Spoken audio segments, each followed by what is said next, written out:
Welcome to today's episode where we dive into the fascinating world of comparative and superlative adjectives in English. If you've ever wondered how to express differences and similarities between people, places, or things, you're in the right place. In this lesson, we'll explore how these adjectives work, the rules for forming them, and some common traps to avoid.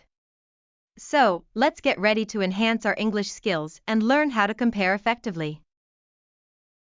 Adjectives are words that describe nouns, and when we want to compare two or more nouns, we use comparative and superlative forms. The comparative form is used when we are comparing two things directly. Think of it as a way to highlight the differences between them. For instance, if we say, John is taller than Mike, we are comparing the heights of John and Mike.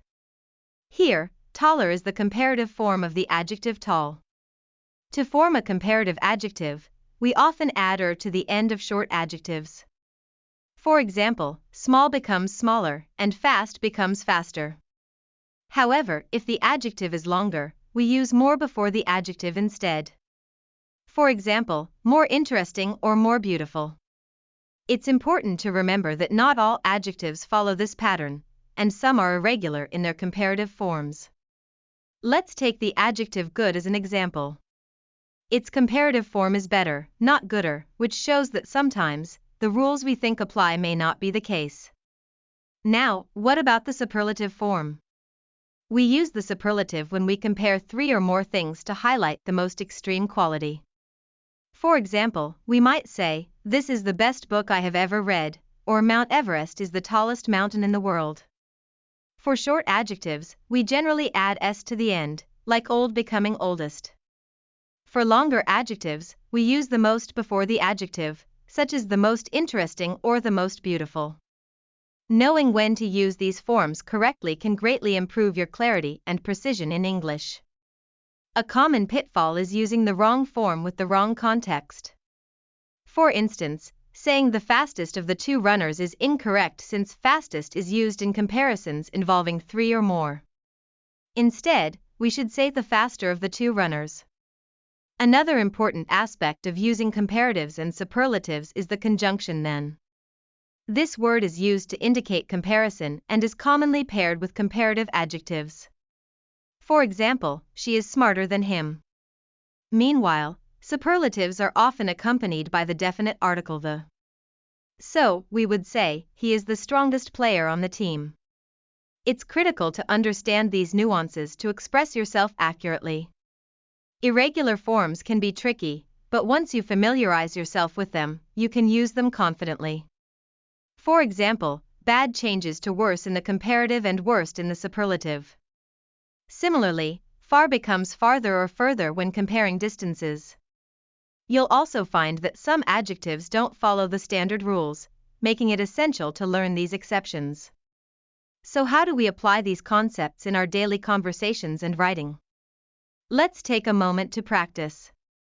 If I say, this pizza is underscore underscore underscore underscore underscore underscore underscore underscore underscore underscore than that burger, you could fill in the blank with the comparative form of good, like better.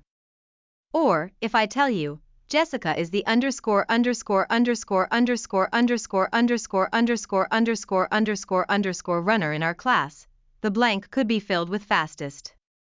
Such examples demonstrate how using the right comparative and superlative forms enhances communication. As you navigate through conversations in English, pay attention to how these adjectives appear in everyday language. Notice the sentence structures your teachers or peers use, and repeat those structures in your own speech or writing. This practice will not only bolster your understanding but also build your confidence as an English speaker. The journey to mastering comparatives and superlatives can seem challenging, but with patience and practice, you will find success. Mistakes can happen, and they are part of the learning process. However, take the time to reflect on what doesn't work and try again. Remember, learning a new language is not just about rules but also about expressing yourself and connecting with others.